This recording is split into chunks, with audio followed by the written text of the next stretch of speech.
Hello, everyone, and welcome to this episode of the Sovereign Goddess Podcast, conversations with medicine women and goddesspreneurs alike to help you as you build your queendom with grace. I'm your host, Sabrina Riccio, and today it's my pleasure to have with me on this episode Brittany Ricketts from Wylder Coffee Company. And we're going to be talking about a lot of really awesome things about conscious entrepreneurism and having a symbiotic relationship with our business and the planet, and really allowing ourselves to go out in the world and not just create a business to make money, but to really make a positive impact in the world so that we can help preserve it for the generations to come. So Brittany, this goddess here, she's a torchbearer in the nucleus of Wylder Coffee Company. And as a journeyer, she's a caster of visions and marketing choreographer of the Wylder Company. She's their Wylder chiefess. I love that. And before she started and embarked on Wylder, she was an epic garden designer in Colorado and the California coast. So she knows a little bit about being in touch with Mother Gaia and honoring her and really appreciating her beauty. And so when she's not in the wilderness or she's dreaming up of new products to improve our health and coffee, you can find her upside down on the yoga mat. Super jealous. I can't do that right now. But with her coffee, it's really awesome because it's a probiotic coffee. And so she has this deep heritage on both sides of her family that's about 3 generations deep. And she was born to make probiotic coffee. So we're really here to talk about this conversation about our relationship with coffee and our relationship with our health. And when she founded Wylder Coffee with her siblings, they had a very deep commitment to ethical sourcing of all their ingredients. And they're very big on paying reverence for nature, and they continue to give back to the Amazon rainforest. So thank you so much, sister, for being here with me. Thank you, Goddess. It's an honor. I really appreciate you having us on here and me. This is going to be great. So I want you to share a little bit about you and a little bit about the ethos of Wylder and what really drives you as a probiotic coffee company to really help take care of the planet and our health. Absolutely. You know, when I started Wylder with my siblings, it really came down to the connection that we had to this heritage of coffee and this heritage of health. And like you just described, it's 3 generations on both sides of coffee and health.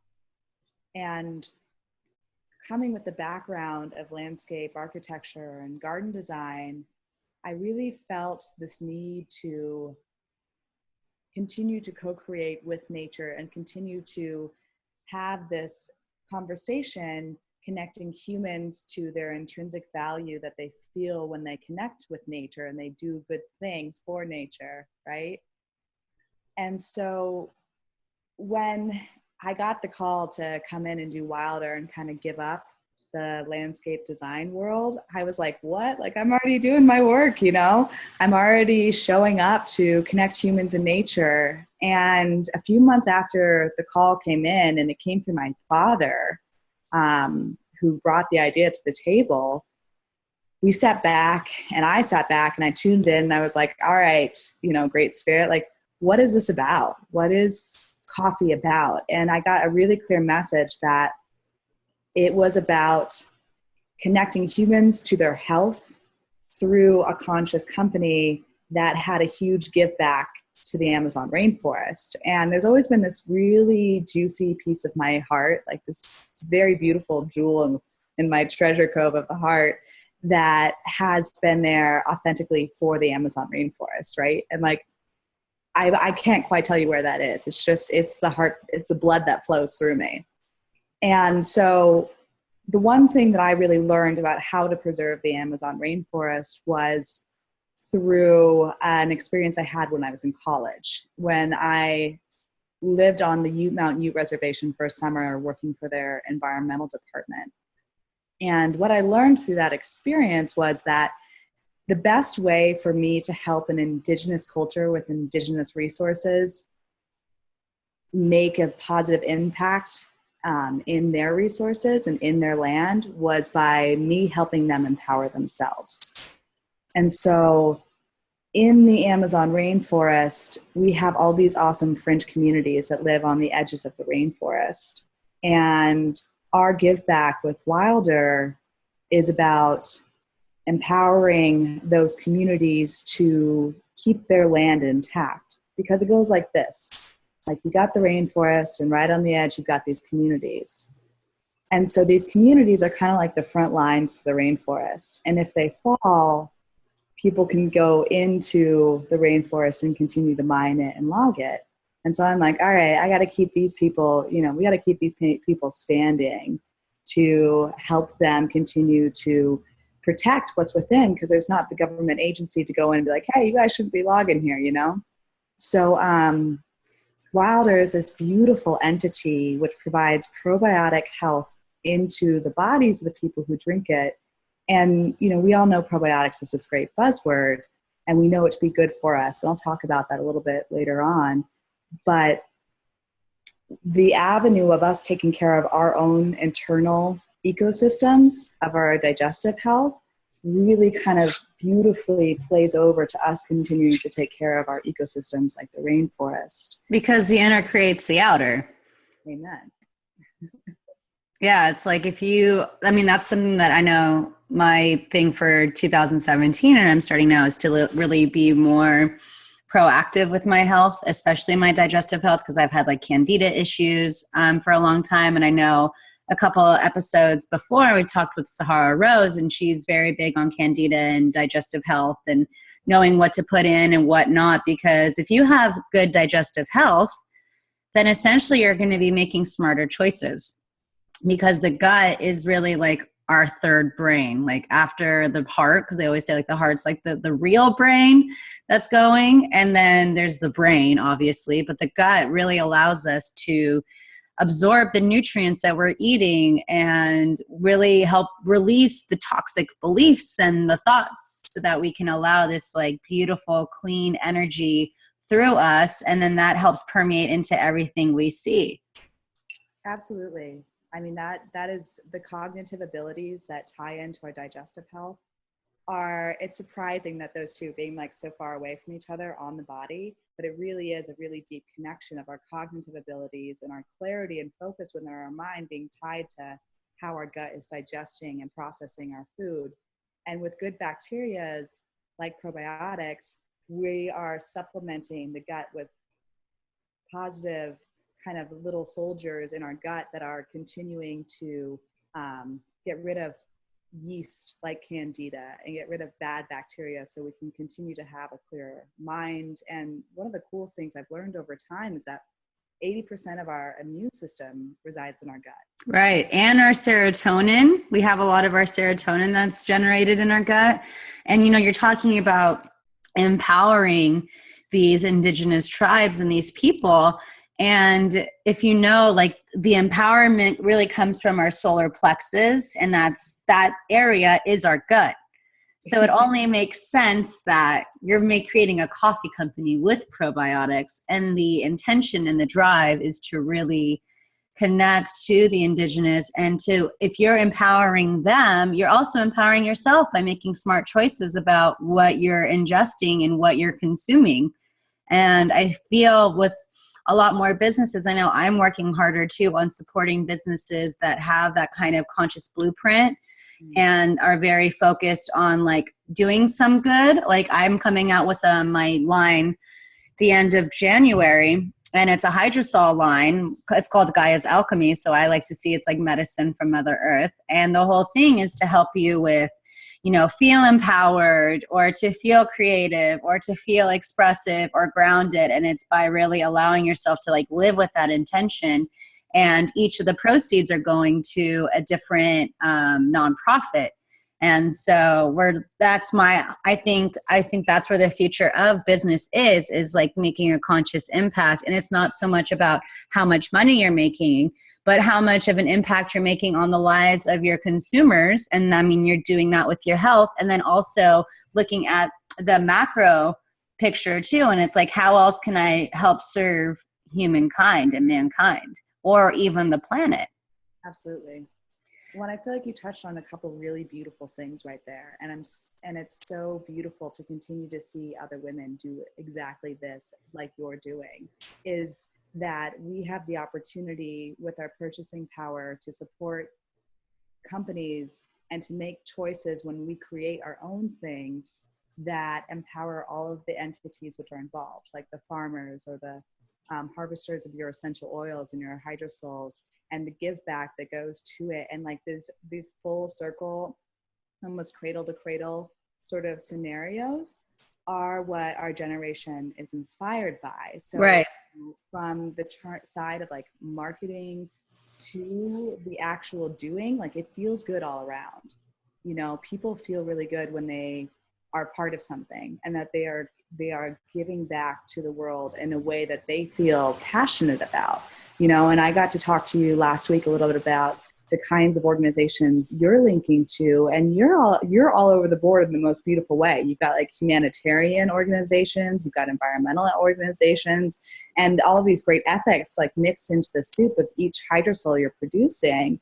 And that's a story, and that is it's not even a story, it's the reality that makes me want to continue to be your customer, because I feel empowered by my own experience and my own ability to get back through supporting a company that's doing that. Thank you, sister. I think the biggest thing is when you're figuring out what companies and what organizations you want to support, have it be those organizations that really touch you and things that have helped you throughout your experience and things that have helped you become the person you are today and things that you believe in. And I think that has a lot to do with our purchasing power too. And that's a lot of like speaking and living your truth. And I feel like that is so in alignment with our digestion too, because I know like we're like the episode we were talking about last week, we're talking about the gallbladder.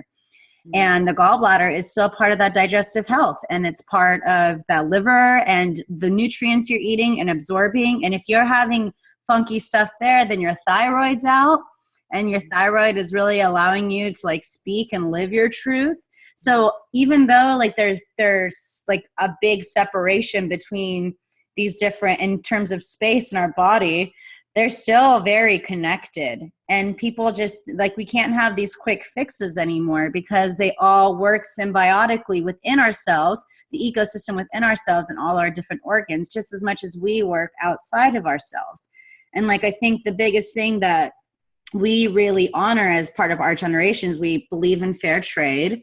We believe in high quality products, because I know with me, like I'm willing to spend more money on a high quality product because then I'm feeling good. And when I'm feeling good, I'm able to recognize my worth more. And I know my self-worth is highly connected to my net worth.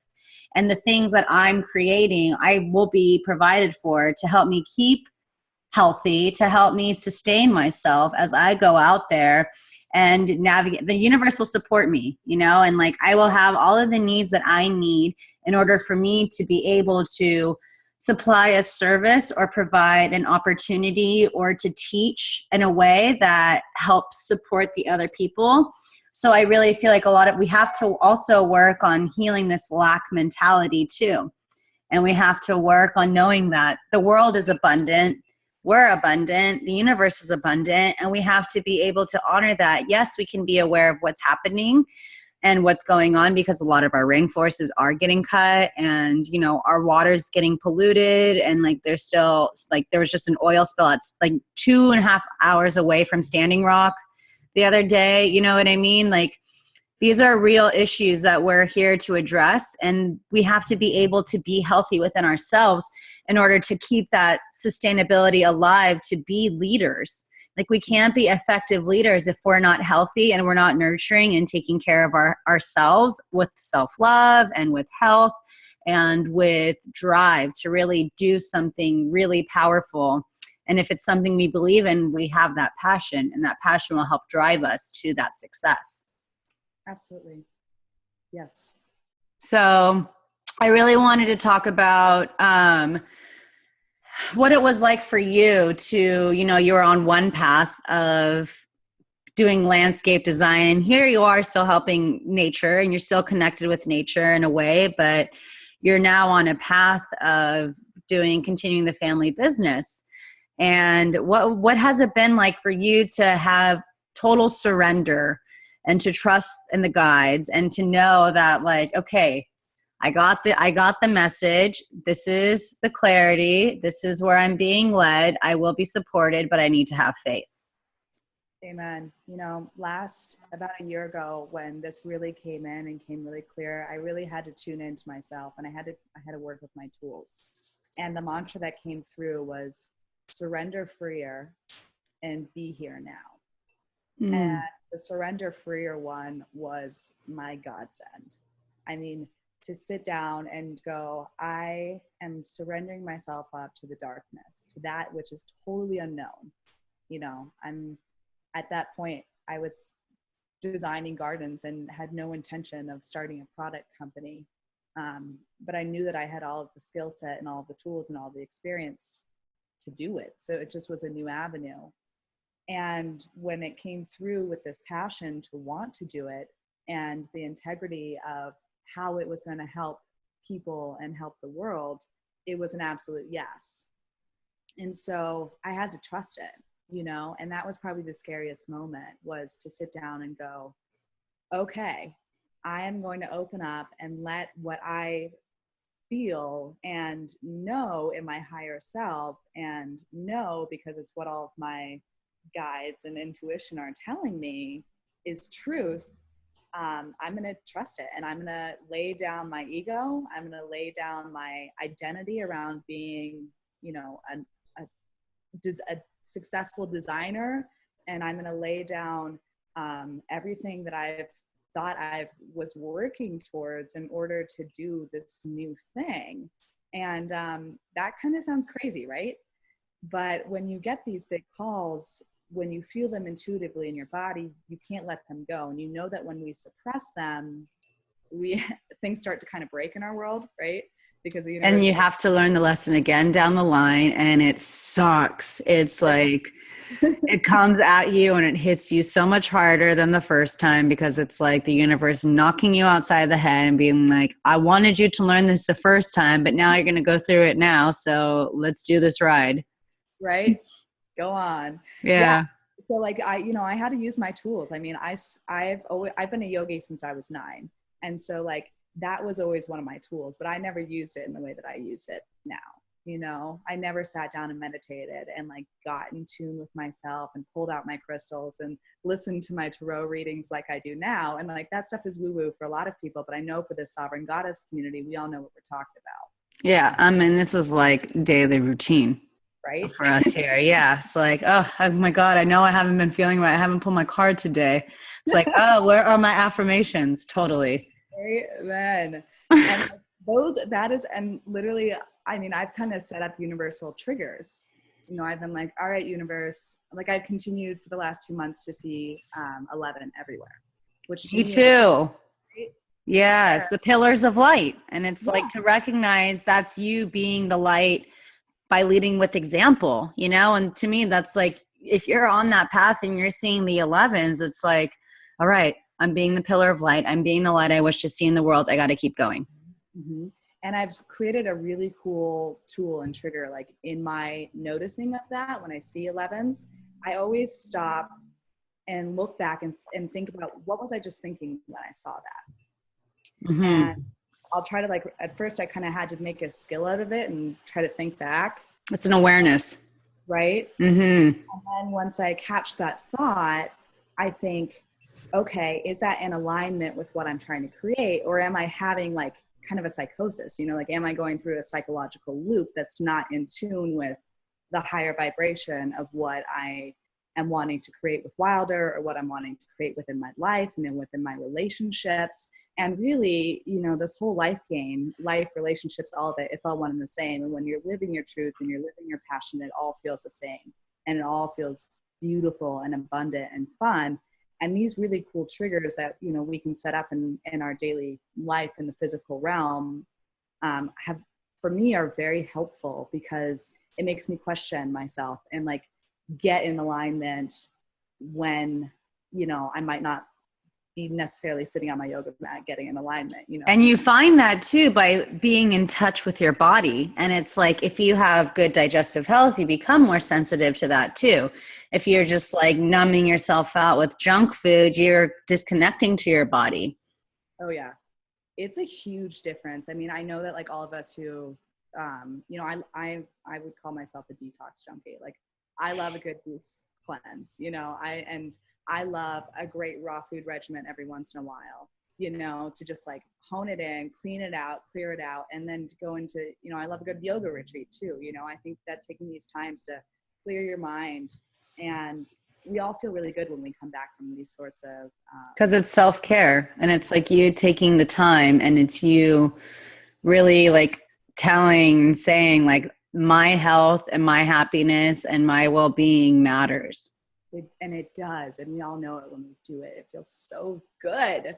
And, doing things like, okay, we already have our daily rituals of drinking coffee, and how do we enhance our daily rituals with the things that are really good for us that, we can do outside of our yoga retreats or our detoxes and cleanses. Because we can't do them all the time. Right? Yeah. And like, I grew up with a dad who owned a vitamin company. And so, sorry, Dad, I'm going to admit to this. I don't take my vitamins every day. Guilty. But like, there's not most days I will not drink my coffee, because it's like, I got to get up, I got to be like a bitch and goddesspreneur, and I got to get on the, and I got to go, and I got a lot of really great energy, and it inspires me to continue. And, I don't drink, and, so this is kind of like my vice, I guess, if you will.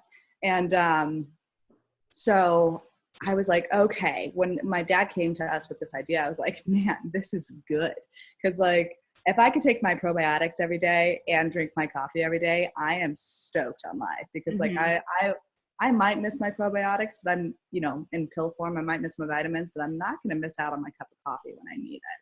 So the cool thing about this is that probiotics survive in your gut for 7 days. So it's like, hey, if you take a weekend off to kind of reset your adrenals, which is a really great thing to do, you still have a good microflora going on in your gut that is supporting your cognitive abilities and your digestive abilities and your overall well-being.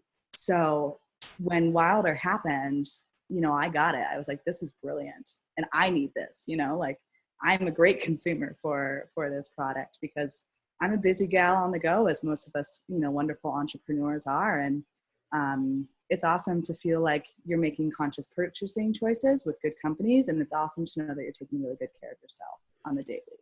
Definitely. Well, I want to know because it's like, I know with me, like I'm extremely sensitive to coffee sometimes. Mm-hmm. And I'm really working on healing my adrenals because sometimes I just have like adrenal fatigue from too much caffeine or stuff like that. What has been the health benefit in terms of that with a more probiotic based coffee than a coffee that doesn't have probiotics? Sure.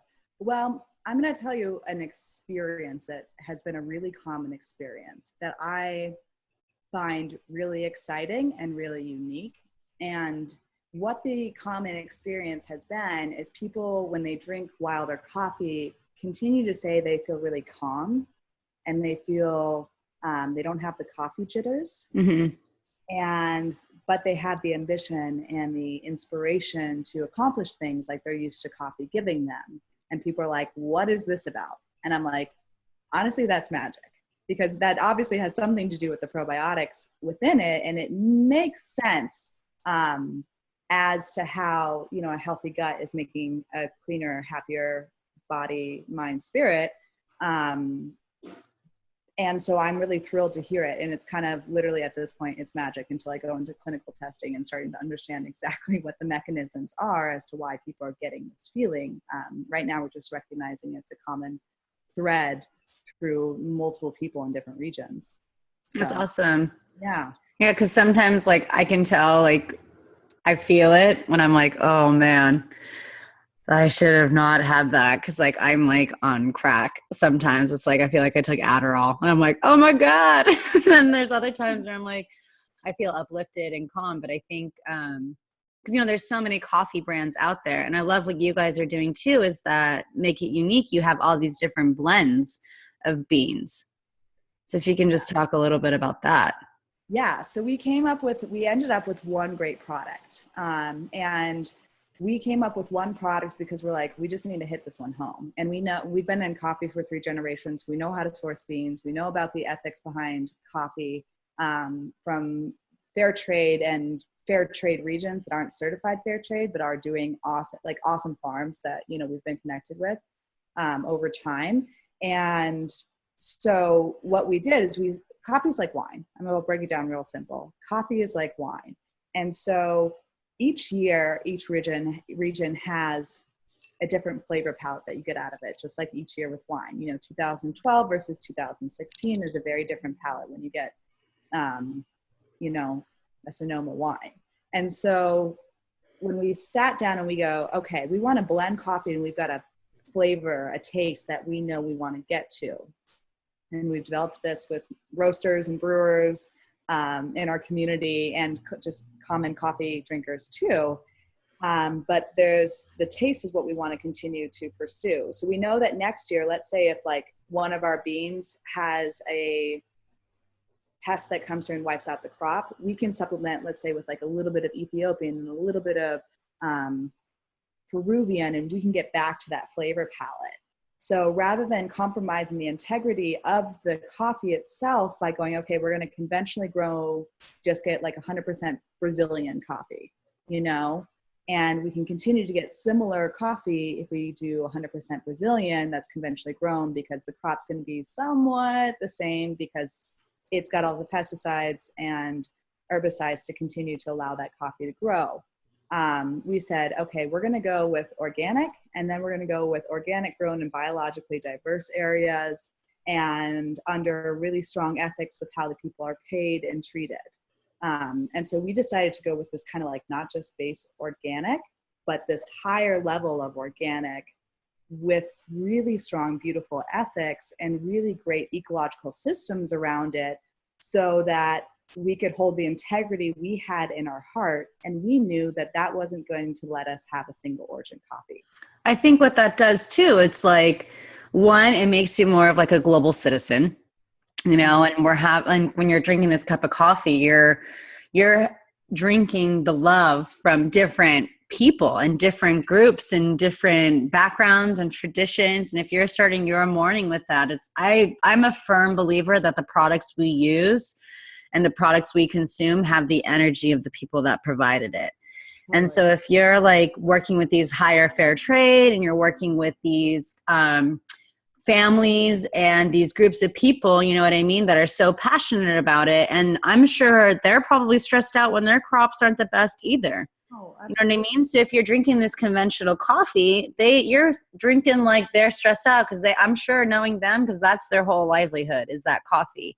Yeah. And so it's like they want to make sure that they're providing, because most of those people, the indigenous tribes, are like to have the biggest and purest hearts. And so they want to make sure that they're providing something that they know is worthy of. Yeah.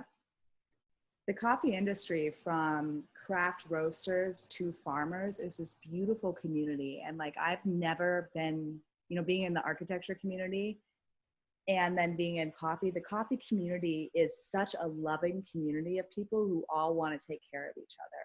And that's such a cool thing.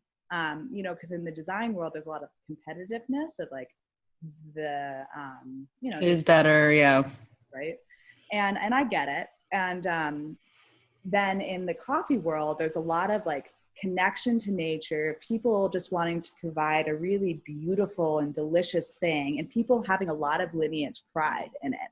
And a lot of these families that grow the coffee have been doing it for, I mean, generations upon generations. And it's really beautiful to hear some of the stories from these farmers where they get to talk about their great grandfather, you know, with his donkey, walking the coffee to the village, you know, tens of miles away, you know, to get to the market to sell his coffee. And a lot of these coffee farmers still do this. They still do, you know, the kind of ritualistic way of creating coffee. And that's a really cool part to be a part of, like part of the coffee buying process too, where you get to, meet the farmers, and you get to meet their families, and you get to talk to them about their lineage. And it makes it feel really special to me because like coffee has been a lineage of mine too, you know? So there's all these great heritage ties, and people do it differently in each region, and people have different rituals around creating coffee in each region. And it's a really beautiful thing to be a part of. Well, it's cool because it's like, you're talking about this like symbiotic relationship that in the coffee world. How do we go forth, and how do you plan to mirror that in terms of like being a goddesspreneur and going out there? Like, how do you want to connect to the people that you are part of and are part of your process to help create this like really intentional movement? Yeah.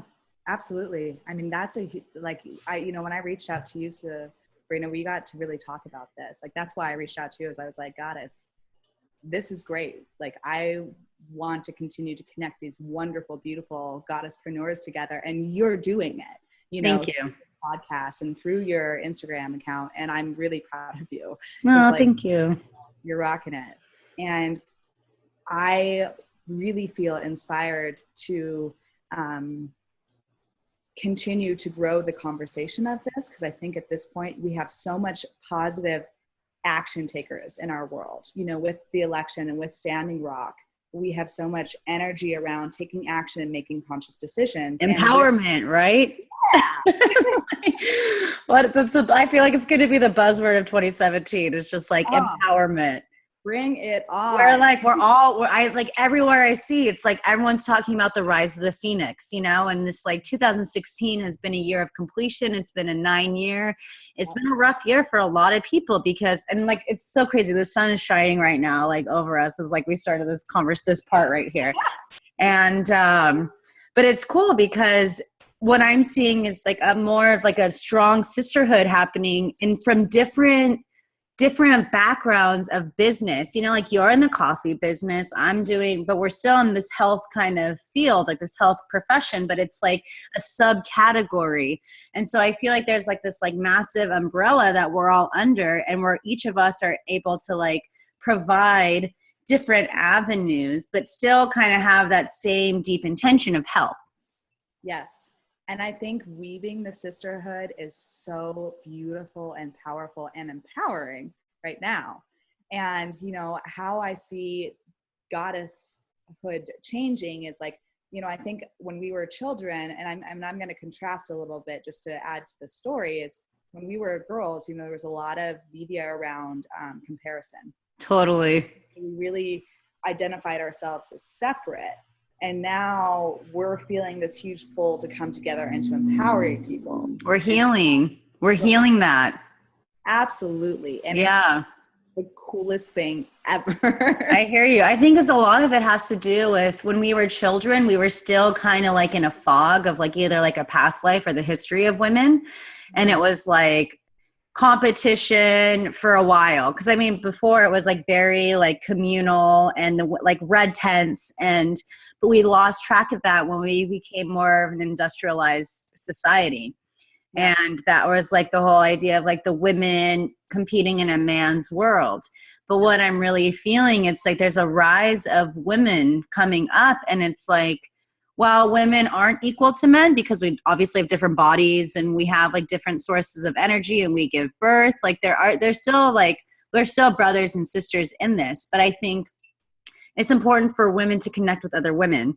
And it's really important because they know what we're feeling. Like every 2.5 days, we shift. Our energy shifts every 2.5 days with the moon phase.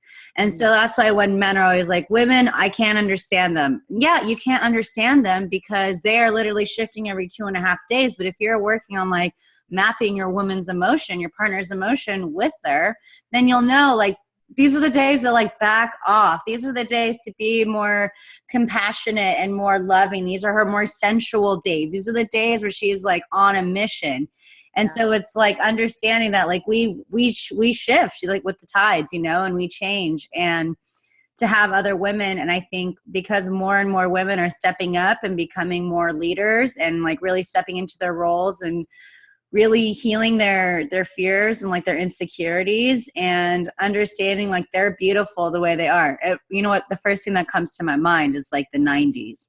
Because like in the 90s, it was like TLC and like Aaliyah and like all of those bad bitches of like R&B and hip hop. Like they would go with no Lauryn Hill, like they would go with no makeup and they would just be strong, powerful goddesses, queens, because they were so empowered by who they are and like not caring what anyone else has to say. They're like, this is who I am. If you don't like me, like, sorry, like I'm not going to change who I am. And then we came into like the late 90s where we had this like girl bands, and I mean Spice Girls forever for me, but like I have TLC on vinyl. Like they were supposed to be my first concert when I was like 5 years old, but that on my birthday, Lisa Lefty Lopez burnt her boyfriend's house down. So she was like, so she never showed up. So with me, like my history is with music, you know what I mean? You're landscaping, I'm music. So I like to compare everything with music. But then we have like, then there was this huge uproar of like consumerism that happened at least in the early 2000s. And I think I see that because like I was a teen during that time. So it was like that competition and like trying, because I was so insecure with myself because I was like the bigger girl, and it was like I had to meet up with these girls and try to like have like the name brand stuff. And then it wasn't until recently, and I'm like, whatever, like as I've gotten older, you know? And so now I feel like more people, like everyone's on their own journey to recognize like all of that is so mundane compared to what life really is about. Right. And what this life is about is honoring who you are and like honoring your body, honoring your soul, honoring authentic relationships and authentic living, honoring this idea of community, and understanding that each of us can contribute different things because not all of us have the same gifts. Right. And it's to like praise and recognize each other and their gifts, because that helps them feel empowered. And then when you're giving, you give them to give too. So it's like this like beautiful, like I always think of like that pay it forward map, you know, where it's like you do one thing for one nice person and then that boosts up their mood, and then it's going to affect everyone that they're connected to. Oh yeah. Oh yeah. And like that alone, I think, is the beauty of empowerment within women. It's like us all seeing each other's grace and us all seeing each other's beauty and power and activating it, you know? And I have a personal connection to, so right now I'm in Colorado and I've lived here for about almost a decade. And I came into this group of women a year ago, and this group of women were all yoga teachers. They were all like super sacred goddesses, right? And I was like, holy cow, I've never experienced anything like this. You know, you have your like onesie twosie friends of like goddesses like everywhere, and you're like, oh my God, I love you so much. Priestess power for sure. Right? But when you see a whole circle of them, it can be really intimidating at first. Where you're like, holy cow, here is a giant group of them. Because they're powerful. So powerful, and they're so yes beautiful. I know. Oh gosh, yes, I love them. I do too. I love when I see like a empowered woman, I'm just like, slay goddess. Yes, girl, get it. Like I want to boost her up more, because Absolutely. If she has that power, because it's a healthy power. It's not a power over people. It's a power within herself, knowing that like she has that power within her, that she can accomplish anything she wants. And most of the time, because she is a woman and she's very nurturing and she's caring, her drive is to help others and to like help cradle and be softer and, you know, really help empower other women. So like this year for me, it's been challenging and it's been a huge rise of the phoenix, but I've had a stronger relationship with women than unlike any time before in my life. Yes, absolutely. And I think that's part of the 9 year is us all recognizing each other's power and amplifying it, you know. And walking into this group of women, that was the first thing I noticed was not one of you is scared of each other. You know? That's so beautiful. Oh, that's like a faith in humanity in itself right there, you know, because it's like the whole, that was the whole thing about the Aquarian age too. It's like the Piscean age was all about like survival of the fittest and who's the tough one and who's this. But now it's like, It's this cooperation over competition, recognizing the other person is you, and to really see that, you know, we don't have to be fighting on who's number one. Like, there is no inferior, superior person. Like, we're all here to be leaders together, and we're all here to rise up together. We can't have just like one person anymore. And especially with women, we can't have just one person. Like, it takes a tribe, and it really takes a village to create like a mastermind. This isn't about one mind anymore. Now we have to work with other change makers to create this mastermind of like a shared vision, shared ethos to really make that change. Yep. And you asked, you know, what is my vision with that kind of consciousness? And it really is to create the community that we're talking about here, you know. I think we're doing it, sister. You know, but to invite in, you know, women to wherever they are on their journey, you know, because it's about lifting each other up. You know, it's about climbing the ladders together of enlightenment. And what enlightenment to me is just happiness, complete happiness. It's who we are. It's our natural state of being. Yeah. And it's recognizing our divinity, which we are. And I think when we have this like tribe of sisterhoods, we're all on different parts of the journey because we all have different trauma and pain from childhood or past lives that are all stored. So it's like, I know when I was like, November was a very, very dark time for me. And I had sisters that were going through that in October. And so because they were able to they already navigated through that, and they've already been able to expand through those pains and stuff, they were able to really support me and honor me during this like darkest before the dawn. That's so beautiful. And I think that's huge because we all have darkness. And we need to embrace it.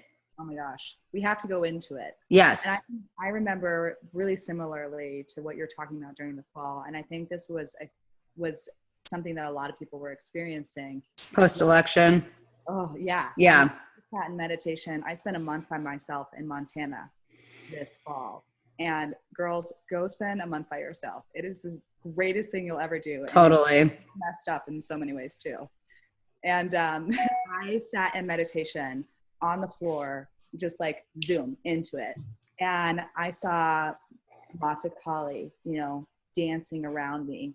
And there was this fire ring around me that was just like burning up all of my stuff that just needed to just go, you know. And it was, I'm not gonna lie, it was scary. You know, it's tough. This dark goddess walk around you with the most beautiful intentions, but so eerie, you know. And all I could do was totally surrender freer and give up the need to know what was burning up, give up the need to identify with what I needed to let go of, but to just let it go. Mm-hmm. Let it fall off.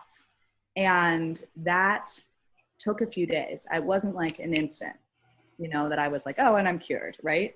It was, and that's the biggest thing that we have to work on with our society, is because we have iPhones, we have everything so accessible right here, right now.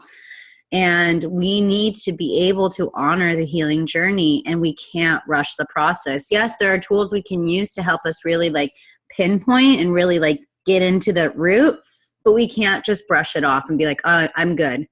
Because then you're in denial of what's really happening. Because I know with me, it took me like 4 years to go through my healing journey, but it was because I was coming out of like a diagnosed prolonged depression, PTSD, paranoia, all these things. And it was going to take time for me to go through it. And I'm grateful for the time that it took, because it's made me stronger. It gave me the experience to be able to sit here today and to like share the wisdom and the teachings that I have, because I spent 4 years essentially in hibernation. Wow. Because it was just like, you have to go through that darkness. And like, I love shadow work. I think shadow work is so important because that's the yin and yang. We need the darkness in order to see the light. The stars shine the brightest during the darkest nights. And when you and Gabby Bernstein said, when you think you've surrendered enough, surrender more. Because it's like you have to just be total surrender. And I think a lot of it has to do with trust.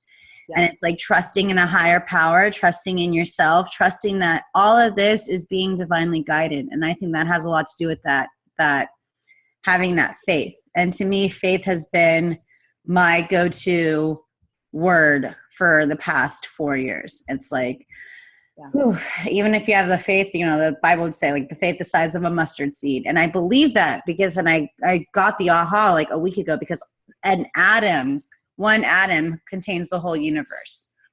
Yep. You know, and that's even smaller than a mustard seed. So it's like the whole universe is like, we are the universe, you know, the universe is inside of us. And it's like taking action, having faith, connecting with one another, knowing you don't have to do it alone. And that's the thing that we really have to learn and really honor, is that we don't have to do this alone. Yep. We don't have, this is why the sisterhood is growing the way it is. It's because we are all here to connect with each other, you know, and it was really the strength of the sisterhood and the processing together and the deep connection to my friends relying on that really got me out of the darkness, as I'm sure it did with you in your situation of your 4 years in the darkness. Was, you know, sometimes you just need that hand to pull you out. And ultimately it is going to be you. And you have to trust that every tool is within your own divine knowing. And so, you know, once I kind of got out of the burning up of the Mata Kali flames, and as, you know, we rise out of our darkness, the key for my experience has been to recognize the beauty. And that's just what pulled me out of the darkness, you know. And like, even today, I was driving down to Denver at 6:30 in the morning, and I was noticing the salmon color of the clouds and the sunrise. The sunrise today, even in the desert, like breathtaking. Oh, I'm so happy. And it was like in that moment, yes, understanding the cosmic stardust of our reality, just how we are all part of this great, wonderful cosmic soup. And our duty is really to just sit back and enjoy it. Because we are that same beauty. Exactly. And so recognizing those moments of beauty, which are continual, is the medicine to finding our way down our light worker path. And it is like feeding ourselves really good nutrient, is to continue to recognize the beauty and the abundance around us, and to share that beauty, to honor and to respect. And I think like, even like what you guys are doing at that Amazon forest, it's like honoring and respecting and being like, it matters, you know, like we can't be numbed out and like allow ourselves to just like think that, yeah, there's abundance, but there's also a level of respect that we need to have for nature, because we are creating what we see. Well, and it's a toroid of energy, you know, what right. You put out comes back in. And I was recently listening to a talk by Bob Proctor, who's an inspirational coach. Love him. Right. And he talks about, he's great. Law of attraction, which is a beautiful thing. And he ties it to money, which is really triggering. And I love to go into my triggers. And so, you know, that toroid of feeling what you put out is what you get in. And I like how he breaks it down, is how we have our conscious thoughts and we have our subconscious paradigm, and then the two of them come together to form our reality. And so when we really start to think about how do we want to change our result of our reality, and how do we want to actually like appreciate the beauty and start to see beauty outside of us, we really have to start to think about, okay, not only what are the thoughts that we're holding, but what is our subconscious doing? And I think the tools of what we were talking about with like setting up some kind of triggers of asking yourself what your alignment is at any given moment, like whether it's you see something on the clock, like 11, like we were talking about, or there's something else that kind of triggers you, is where you can start to change your paradigm. Yes. And I think a lot of that has to do, like what I do when I have those like icky thoughts or patterns that come up, I don't allow myself to repress it anymore. I allow myself to get through it. And I'm like, okay, this is coming up right now because it's wanting me to heal. Like it's wanting me to honor it. It's wanting me to heal it. It's wanting me to be like, okay, just keep breathing. Like it's always going back to the breath. Like I know there's times where like I have sometimes still triggers from like a little bit, not as much, like maybe like 5% from like my paranoia from the past that comes up. And when I'm going through it, I'm just like breathing myself, loving myself, and being like, okay, this is coming up because it's ready to be released. And that's understanding what the darkness is coming up to be showered with your light.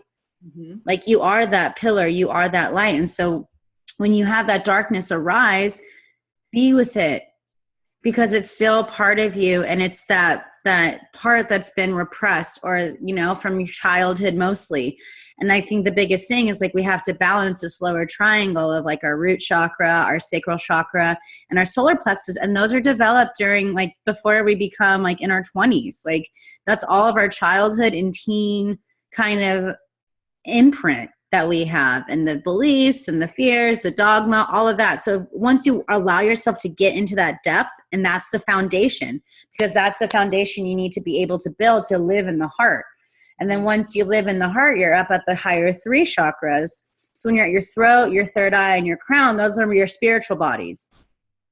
And you have to remember that you're a spiritual being having a human experience. Mm-hmm. So as the 3 bottom represent your physical body, you have to be able to honor that, have that healthy with the gut, with, you know, creating a life that you love, with finding safety within yourself, your higher powers, because those are the foundations for you to be able to live heaven on earth and to be a spiritual being living in this physical experience. Exactly. And I think learning the language that is for you, that connects that understanding to your own mind, your own heart, and your own physical reality is so important. And whether that's Kundalini yoga, which is so good at burning it up. I mean, get into fire, because it's all breath. It's so strong on breath, and your holds, like, for instance, like anytime with Kundalini yoga, after you're doing these exercises for 1, 3, 7, 11, 31, 62, whatever, you hold the breath, you lock both bonds. So you're locking your sex organs, your low belly, and your rectum, and you're allowing the energy to really clear through all the blocks. And when you really hold the breath and you're holding everything, you feel that energy rise. And then once you release, you allow yourself to feel, because you feel that energy, you feel that ka body within you, just like permeating and like clearing through all that gunk. It's so beautiful. It's so beautiful, you know, and I really started to honor, you know, my partner in Shine. Through him, I've really started to honor how other people do it too in other paths. You know, totally. He's a fly fisherman, and that's like his jam, and he gets so excited about it. And, you know, I'm like, hey, do you want to come to satsang with me? And he's like, no, you know, and I'm like, okay, cool. I got to honor that. And it's kind of funny, but what I've really understood through him is that the language of having these experiences where we feel divinely oriented within ourselves can come in so many different ways. You know, Kundalini yoga is like so powerful, and like, I'm with you. Like it is very much my path, like it is yours. And, you know, for some people it's sit spa, you know, sitting in the same place in nature every day, having a connection to this tree and this rock and this space. And for some people it's out in a river fly fishing, you know, and some people it's riding a bike and running, and, you know, whatever it is, I just really encourage everyone to use the tools that inspire you to find the best version of you, and make a commitment to yourself, to your own happiness, to do them every day. And whatever you can, because those kinds of things will continue to inspire you to live abundantly and to share your vibration with the people around you. And ultimately, you know, that makes you feel good. Because that's about honoring each other's journey, because everyone's journey looks different, but it's all, you know, allowing them to return home. And to return home is to be in that space of love and that divine connection. Mm-hmm. So we're cutting short on time, but I do want to ask some quick fire questions. Who are some of your favorite goddesses or ascendant masters? Goddess for me is Lakshmi, for sure. Ah, yes. Yeah. Abundance, yes. Yeah. Abundance, fertility. I love to create, and I am really ambitious. And Lakshmi really brings in the grace of how to do it, with the ability to continue to create and have new ideas. And so when I'm questioning, I'm feeling stuck, I really get into my Lakshmi mantras, and I really get into that space where I can find clarity of, okay, how can I surrender freer, drop the ego and the mental chatter of trying to analyze it, and just let it be birthed from within. I love that. Okay, so you were talking about working with crystals earlier. Which are some of your favorite crystals that you're working with? Well, currently I'm sitting with amethyst in my lap. Oh God, yes. And It's an OG crystal. For sure, yes. And for me, amethyst is the grandmother stone. Love that. Yeah. And for me, what's really important with me, because of this ambitious nature of mine, which is fairly masculine, is to really honor the sacred feminine within as well. And for me, grandmother stone of amethyst is kind of like when you're lying in bed and you're a little sleepy as a child, and grandmother is telling you this sweet story that inspires you to have these great dreams, and from this place of grace and this place of kindness. And so amethyst resonates with that vibration for me. Oh, it's so beautiful, because I think that's also going back with sisterhood. It's like we're healing our masculine energies because we've been so masculine driven. And now as we're tapping into our feminine energy and allowing that part of us to rise up and allowing that part of us to really find balance and find that sacred reunion within ourselves, I think amethyst is one of like the perfect stones to do that, because it also helps us connect to our intuition. Amen. Yeah. And that's any goddess's superpower, is her intuition. Like a true goddess, like that's what really helps her get through and be like discernment. And yeah, I love that idea. The godmother. Oh, that's so good. Okay. So which books would you say were the most impactful when you were diving deep into your healing journey? My most empowering books that I've read are, honestly, I really like mysticism, and because it creates creativity within the mind. And so for me, my favorite recent book that I've carried for a long time is Women Who Run with the Wolves. And yes. So good. You can't say that. And particularly, It's the story of La Loba, and why it's La Loba, and what La Loba and Women Who Runs with the Wolves really inspired Wylder, the wild woman archetype. And the wolf, which is our logo, is La Loba is the wolf woman, and as she goes and collects bones from the desert, she brings them back to her cave, and she continues to construct the wolf. And as the wolf has become constructed, she begins to pray over it under the moon, over the fire, and as she sings to it, it begins to grow flesh. And as she continues to sing to it, it begins to grow fur. And as she continues to sing to it, it takes off running towards the horizon. And as it hits the horizon, it turns into this laughing woman who continues to run. And this story inspires a whole wealth of my own personal creativity and my own personal identity with the story. And to me, what it does is it says, you take all these things from life. You find all these little nuggets of great structural identity, the bones, and then you put them together and you create the structure of some thought of self, and then you give it life, which is spirit. It's the identity to live. And then it grows fur, which is the physical reality and the physical existence of it. And then it takes off running, and this identity which you've birthed has its own life, and it has its own spirit, and it transforms into this woman, and it continues to laugh because it's so happy to be alive. I love that. Yes. So good. So would you say the wolf is your spirit animal, or what's your spirit animal? Well, I'm bear. A bear? Oh, I'm mama. I'm definitely like mama nurture. Bear is such a beautiful place in my heart, for sure. And I love that. Relating. I love that. Okay. And so where do you feel feminine leadership is heading? I feel like, oh gosh, we've talked about this so much, and I'm so happy to bring it up again. I feel like feminine leadership is heading towards us all empowering each other and inspiring each other's gifts when they're unique to each other and when they are symbiotic to each other, and using all of our different platforms that we have to help express each other's gifts. So be real, be authentic, right? So we have exciting news for all of you.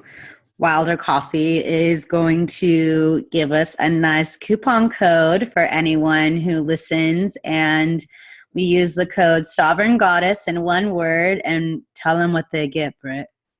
They get buy one, get one half off, which is Woo!